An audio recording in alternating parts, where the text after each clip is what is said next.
আমি আপনাকে স্পষ্ট করে বলি, গণভোট একটা অবৈধ জিনিস ছিল। গণভোট অবৈধ, একদম 100% অবৈধ। আমরা সবাই মিলে একটা অন্যায় করলাম, তাতে অন্যায়টা ন্যায় হয়ে গেল না, অন্যায় থাকলো। একটা ছোট্ট এক্সাম্পল দিয়ে বোঝাই। ধরেন একজন সুন্দরী রমণী আপনার সঙ্গে যাচ্ছে হাইটা, আপনি দেখলেন সে হয়তো মোবাইল দেখতেছে আর যাচ্ছে, আপনি দেখলেন যে ওনার সামনে একটা বড় গর্ত, ওখানে পড়লে ওনার হাত পা ভাঙতে পারে, উনি মারাও যেতে পারেন। আপনি তাকে চেনেন না, তা আপনি গর্ত যখন পা ফালাতে যাচ্ছে, আপনি চট করে তার হাতটা ধরলেন, ধরে তাকে বাঁচাইলেন। বুঝলেন, আপনি একটা মহিলার হাত ধরলেন, বাঁচালেন, সবাই আপনাকে হাততালি দেবে, বাহ তুমি তো এই মেয়েটার জীবন বাঁচালা। এখন এই হাততালি পেয়ে এখন আপনি রাস্তাঘাটে হাঁটতেছেন, সুন্দরী মেয়ে পেলে যে হাত ধরেন, সেটা তো এটা পারবেন না, সেটা হবে না। আপনি বলবেন না এটা সময়ের প্রয়োজন, তো এটা সময়ের প্রয়োজন কিনা জনগণ বুঝবে। আপনি ফিল করতেছেন সুন্দরী মেয়েদের হাত ধরাই আপনার সময়ের প্রয়োজন। জনগণকে আগের যে জনগণ হাততালি দিচ্ছে, ওই জনগণ কিন্তু হাতটা যে আপনি পিঠে ফেলাবে, গালে ফেলাবে, চট দিবে আপনাকে। এই জিনিসটা আপনাকে বুঝতে হবে। আন্দোলনটার সময়ের প্রয়োজন ছিল, ওই জন্য আমি সংবিধান মানি নাই। অতএব আমার ইচ্ছা হইলো, আমার কাছে মনে হলো এটা মানা উচিত না, আমি মানবো না। আমি আপনাকে সিম্পল একটা কথা বলি, গণভোটটা আসছে কোথেকে? আমাদের সংবিধানে গণভোট বলতে কিছু নাই। আসলে কি হবে, রাষ্ট্রপতি একটা অধ্যাদেশ জারি করেছে, গণভোট অধ্যাদেশ 2025 করছে তো। আচ্ছা, প্রথম প্রশ্ন, রাষ্ট্রপতি কি গণভোট অধ্যাদেশ জারি করতে পারেন? স্ট্রেট পারেন না। কেন পারেন না সেটা আমি বলি। অধ্যাদেশ জিনিসটা কি? ওনারা বলতেছেন, ওখানে লেখছে কিন্তু আদেশে লেখছে, গণভোট অধ্যাদেশে লেখা আছে সংবিধানের 93(1) অনুযায়ী ওনারা অধ্যাদেশ জারি করছে। আচ্ছা, 93(1)-এর কতে কি আছে জানেন? আমি ওই খেলে কটুকু পড়ে শোনাই। যখন এই অধ্যাদেশ জারি করতে পারবে, যে কোনো একটা বিষয়ে সংবিধান সংসদ নাই, একটা আইন করে দিতে পারলো, ওটা অধ্যাদেশ হলো, পরে সংসদে পাস হবে, এই তো। তবে শর্ত থাকে যে, বুঝলেন, কিন্তু এই দফার অধীন কোনো অধ্যাদেশে এমন কোনো বিধান করা হইবে না। কি বিধান করা হইবে না? ক হলো কি, যাহা এই সংবিধানের অধীন সংসদের আইন দ্বারা আইনসঙ্গতভাবে করা যায় না। সংসদের আইন দ্বারা আইনসঙ্গতভাবে করা যায় না এমন কোন আইন আপনি অধ্যাদেশ জারি করতে পারবেন না। গণভোটকে আইন করা যাবে না, গণভোট সংবিধান চেঞ্জ করতে হবে। একটা আইন যখন আপনি করবেন, 151 জন হলেই চলে। 151 জন হলে সংবিধান করতে গিয়ে সংবিধান সংশোধন করতে পারবেন না। তার মানে সংসদের আইন করা যায় না, এটা আইনের ঊর্ধ্বে। এই জিনিসটা রাষ্ট্রপতি অধ্যাদেশ আকারে জারি করতে পারে না, জাস্ট জারি করতে পারে না। সেই জিনিসটা আমাদের উপর চাপাই দেওয়া হয়েছে। কে চাপাই দিছে? এই ডক্টর আলী রিয়াজ এবং এই ডক্টর ইউনূস। এই দুই ডক্টর, আধা দেশি আধা বিদেশি, শঙ্কর প্রজাতির দুই ডক্টর, এরা আমাদের এই জাতির উপর এটা জাস্ট চাপাই দিচ্ছে।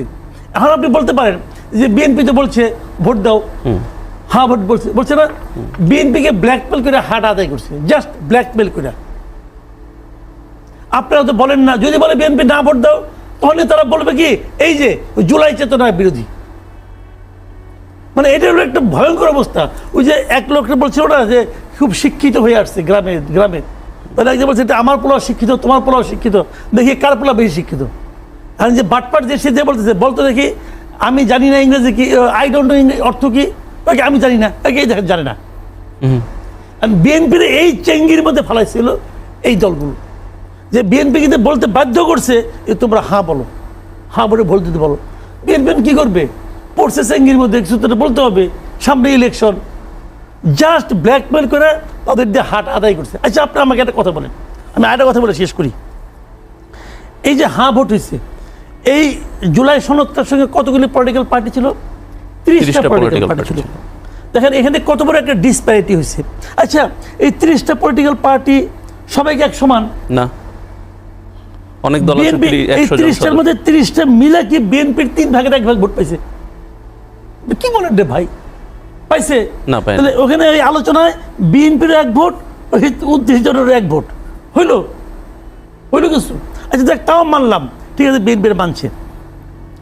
এখন আমার কথা হলো যে এই যে আপনার মানে এটা তারা যে পাশ করে নিয়ে আসছে, বিএনপি এখন কি বলতেছে? বিএনপি কি একবারও বলছে আমি জুলাই সনদ পাশ করবো না? একবারও বলছে? বরং বিএনপি বলছে আমরা এটাকে অক্ষরে অক্ষরে পালন করব, আমরা বাস্তবায়ন করব।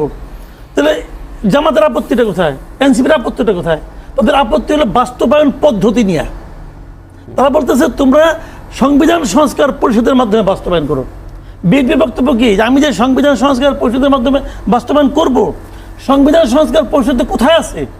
কোথাও নাই। এই সংবিধানে কোথাও আছে? যখন এটা কখনো যদি এটা আদালতে উঠে, সুপ্রিম কোর্ট কি? সুপ্রিম কোর্ট হলো এই সংবিধানের সংরক্ষক। কিন্তু সুপ্রিম কোর্টে যখন যাবে, তো সুপ্রিম কোর্টের সংবিধানে কি লেখা আছে এইটা দেখে আলোচনা করবে। তো বিএনপির বক্তব্য হলো ভাই আমি সংবিধানে যেভাবে আছে আমি সেভাবেই সংশোধন করব, আমি সেভাবেই বাস্তবায়ন করব। তো ওরা বলতেছে না ওইভাবে করো। তার মানে কি হচ্ছে যে প্রবলেমটা হচ্ছে বাস্তবায়ন। আপনি জুলাই সনদ মানবেন কি এটা নিয়ে না, পদ্ধতি নিয়ে। মানে আপনি ভাত খাবেন, এখন এই ভাতটা কি আপনি গ্যাসের চুলায় রান্না করবেন, নাকি লাকড়ির চুলায় রান্না করবেন, নাকি কেরোসিনের স্টোভে রান্না করবেন, এইটা নিয়ে আপত্তি। ভাই আপনার কি দরকার, প্রক্রিয়াটা নাকি এন্ড রেজাল্টটা? রেজাল্ট দরকার। তো দেখেন না বিএনপি কি করে। বিএনপি যে বলছে আমরা বাস্তবায়ন করবো, যদি বিএনপি বাস্তবায়ন না করে তখন আপনারা রাজপথে নামেন। এখন নামবেন কেন? এখানে বিরোধী দল থেকে এটাও বলা হচ্ছে যে এই গণভোটকে বিএনপি বলছে যে বাস্তবায়ন করবে, কিন্তু সেটা জুলাই সনদ যেখানে তারা স্বাক্ষর করেছে ডিসেন্টার লোকে বলছে গণভোটের বাস্তবায়ন না করা আসলে 68% মানুষের সাথে বিশ্বাসঘাতকতা করা। একটা কথা বলি আমি আপনাকে, এই দুটা কথা বলে শেষ করে দিই। এই যে 30টা দল সবাই কিন্তু বলছে যে আমরা জুলাই সনদ যেটা করলাম, সবাই বলছে জুলাই সনদে হা ভোট দাও, বলছে না? তাহলে 30% লোক না ভোট দিল কেন? এটা আমার বুঝান তো ভাই। সবগুলি দল মিলে বলতেছে হা ভোট দাও, সবাই। এমন কোন পলিটিক্যাল পার্টি নাই যে বলছে না ভোট দাও, বলে নাই। তাহলে না ভোট দিল কারা? এই 30% কারা? আচ্ছা এই লোকগুলির কি নিজস্ব কোনো গাড়ি ছিল না? প্রত্যেকটা মন্ত্রীর নিজস্ব গাড়ি ছিল, আগে থেকে ছিল। এবং সেই গাড়িটা সরকারি গাড়ির চেয়ে কি খুব খারাপ? আমি তাও মনে করি না। তাহলে ওনারা কি সরকারি গাড়ি পাওয়ার পর আগের গাড়িটাকে ফেলে দিয়েছেন? তাও দেননি। হয়তো আগের গাড়িটা ওনারই গ্যারেজে পড়ে আছে। তাহলে উনি যে সরকারি গাড়িটা নিচ্ছেন, কেন নিচ্ছেন? নিচ্ছেন একটা কারণে, যে আমাকে সরকার দিয়েছে, আমি নেব না কেন? স্বাভাবিক। সরকার তো প্রাইম মিনিস্টারকে দিয়েছিল, উনি নিলেন না কেন? তো উনি যে উদাহরণটা সেট করলেন, এই উদাহরণটা ফলো করলেন কয়জন? মাত্র একজন করছে। ওই যে আপনার ইয়াসিন সাহেব, কুমিল্লার কৃষিমন্ত্রী, ওনার প্রধান দপ্তর বোধহয় চেঞ্জ করছে না, খাদ্যটা ওনার থেকে একটু। আচ্ছা, একমাত্র আমিনুর রশিদ ইয়াসিন, একমাত্র এই ভদ্রলোক বলছেন যে আমি ওই সরকারি গাড়ি নেবো না, সরকারি তেল নেবো না, ড্রাইভার নেবো না। আর একটা মন্ত্রী করলো না ভাই। কেন করলো না? আর্থিক কারণে করে নাই, ওনারা দরিদ্রের জন্য করে নাই। হ্যাঁ, ওনারা দরিদ্র, ওনারা মনোজগতে দরিদ্র। এই যে দারিদ্র, মানে ওনাদের মনটা ছোট, অনেক বড় লোক, মনটা ছোট। এই ছোট মন নিয়ে তারেক রহমানকে ফলো করতে পারবে না ভাই। তারেক রহমানের জন্য আমার দুঃখ হয় যে উনি সহকর্মী হিসেবে এই লোকগুলি পেয়েছেন, যে লোকগুলির আত্মা ছোট। ভাই কথা আমার পরিষ্কার। সেটি হচ্ছে যে এই যে সংসদ সদস্যদের জন্য নতুন গাড়ি, শুল্কমুক্ত গাড়ি এবং সংসদ সদস্যদের প্লট বরাদ্দ নিয়ে যে সিদ্ধান্তটা বিএনপি নিয়েছে, আমরা বিভিন্ন জায়গায় শুনেছি এরকমের অনেক সংসদ সদস্য, নবাগত সংসদ সদস্য তারা একটু আহত হয়েছেন যে এটি হলে আমাদের জন্য ভালো হতো। এটি আপনি উত্তর দিবেন। মাসুদ ভাইয়ের সাথে একটু আলাপ করে আসি। মাসুদ ভাইকে এর আগে প্রশ্নও করেছিলাম যে 133টি অধ্যাদেশের আসলে ভবিষ্যৎ কি হওয়া উচিত, কি হতে যাচ্ছে। আর কামরুল ভাইয়ের ব্যাখ্যা তো আপনি শুনলেনই, কেন আসলে তারেক রহমান গাড়ি নিলেন না আর অন্যরা কেন গাড়ি নিলেন না। ব্যাখ্যাটা ঠিক আছে, আমি ব্যাখ্যা নিয়ে কোনো আপত্তি নেই আমার। তারেক রহমান না নিয়ে ভুল করছেন তা তো আমি বলতেছি না। উনি যেটা নেন না এটা ওনার সিদ্ধান্ত, আমার সিদ্ধান্তটা ভালো লাগছে। আমি সব মন্ত্রীর মধ্যে এই সিদ্ধান্তটা বাস্তবায়ন দেখতে চেয়েছিলাম, মনে মনে হলে ভালো হতো, আশা ছিল যে হলে ভালো হতো না। আমি মনে করি এটা হওয়া উচিত ছিল। তারা যে ডিসাইপল হিসেবে খুব ভালো, ওনারা যে লিডারকে অনুসরণ করতে পারেন, এটা তো আমি দেখতেই চাই। একজন লিডার সে চলে একরকম, তার শিষ্যরা চলে আরেক রকম, এটা দেখে তো আমি আরাম পাই না। আমি তো মনে করি এই টিম চলবে না, এই টিম নিয়ে আমার আপত্তি ওই জায়গাটাতেই। তাই মনে করি টিম চেঞ্জ করা উচিত ওনার। এই মন্ত্রী দিয়ে হবে না, অন্য লোক, এমন লোককে মন্ত্রী বানাও যে লোক নাকি তাকে আপনাকে ঠিকঠাক মতো ফলো করতে পারে। লিডারকে অনুসরণ করে, অনুকরণ কোনো করে। এরকম লোককে বাড়ানো উচিত, এবং সেই একটি তোরা আছেই। আমারও ধারণা উনি অপেক্ষা করতেছেন আর কটা দিন দেখবেন। যে কথাটা বললাম এটাকে পরে মিলাই নিন। এই অধ্যাদেশের ভবিষ্যৎগুলো একটু আপনার কাছে। অধ্যাদেশের ভবিষ্যৎ আমি মনে করি প্রত্যেকটা অধ্যাদেশ, ওই যে আমাদের সালাউদ্দিন আহমেদ সাহেব উনি বলছেন যে 133টাতে একমত, অমুক তমুক হাবিজাবি বলে সবগুলি পাশ হবে, অনেকগুলি 113টাতে বাদে একমত। প্রায় সবগুলি পাশ হবে। আমি মনে করি এই একবারে সবগুলি দল বাহিনীতে পাশ হওয়া উচিত না, এটা আমি মনে করি। যেগুলি নিয়ে বিতর্ক আছে, যেগুলো নিয়ে চিন্তা আছে, এগুলো নিয়ে আলোচনা হওয়া উচিত, এবং এই আলোচনা দ্রুত শুরু করা উচিত। ওই একটা আজাইরা আলাপ, ওই যে আপনার সংবিধান সংস্কার পরিষদ গঠন, ওটা হলো আজারে আলাপ, আজাইরা, ওই আজারে আলাপ রাইখা এখন এটা নিয়ে আলোচনা করা উচিত যে অধ্যাদেশগুলি কী হবে, যেগুলি না হবে বাতিল হবে, ওগুলি আবার আলোচনা হবে, বিল আকারে আসবে, আসার আলোচনা হবে, কোনো সমস্যা নাই তো, কোনো প্রবলেম নেই। কিন্তু আমার বক্তব্য হলো যে কোনো একটা অধ্যাদেশ আলোচনা ছাড়া, যেমন সালাউদ্দিন ভাই বলছে ভালো, অতএব ভালো।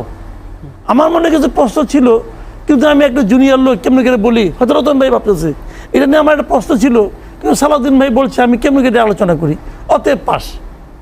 এইটা আমি চাই না।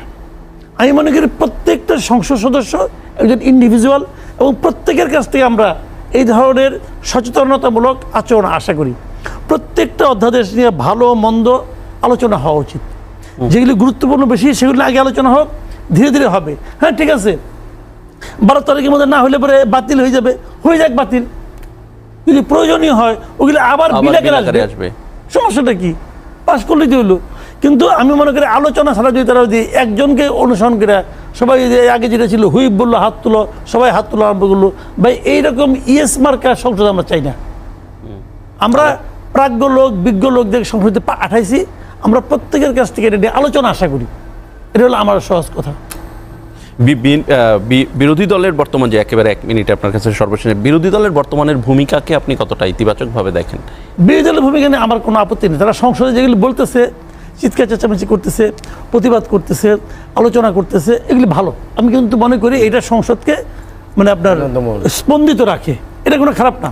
কিন্তু ওই যারা বলতেছে রাজপথে নামবে, আবার দেখলাম কে একজন বলছে যে 70% লোক হাঁ ভোট দিয়েছে, আমরা রাজপথে ডাক দিলে 70% সবাই রাস্তায় নামবে।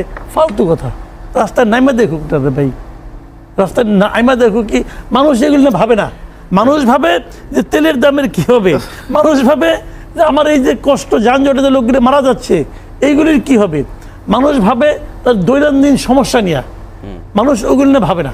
একেবারেই। আমরা যেমন রতন ভাই আপনাকে প্রশ্ন করে গিয়েছিলাম, তার সাথে একটু যুক্ত করতে চাই আপনার সাথে, এই আলোচনার সাথে শেষ করব। টিম, মাসুদ ভাই বললেন যে যদি টিম লিডার যা করেন সেটি যদি পরের যারা আছে তারা অনুসরণ না করেন তাহলে আসলে টিমটা চলে না, চলবে না। অর্থাৎ টিম লিডারের উচিত টিম চেঞ্জ করা। এই যে মন্ত্রীরা তারেক জিয়াকে অনুসরণ করলেন না, সেটি মাসুদ ভাই বলছেন যে এই টিম চেঞ্জ করা উচিত। আমি কিন্তু কোনো প্রশ্নই কিন্তু মাসুদ ভাইকে কিন্তু চটাবো না, বাট এমন কোনো আমি বিতর্কে যাব না যেটা আমারকে পরবর্তীতে ওনার কাছ থেকে আবার কোনো লেসন নিতে হয়। আমি দেখেন, প্রথম যে প্রশ্নটা ছিল আমরা যারা নতুন সদস্য আমরা গাড়ি পেলাম না, মন্ত্রীদের কিন্তু আগে কিন্তু প্রথমে জিনিসটা হইলো, আরে তুই এমপি হইলে তো তুই একটা ট্যাক্স ফ্রি গাড়ি পাবি, তুই একটা প্লট পাবি। এখন দেখেন আমি নতুন হয়েছি, আমাকে এই যে বডি ল্যাঙ্গুয়েজ বা আমার ভিতরে একটা হতাশা, আপনি কোনো লক্ষণীয়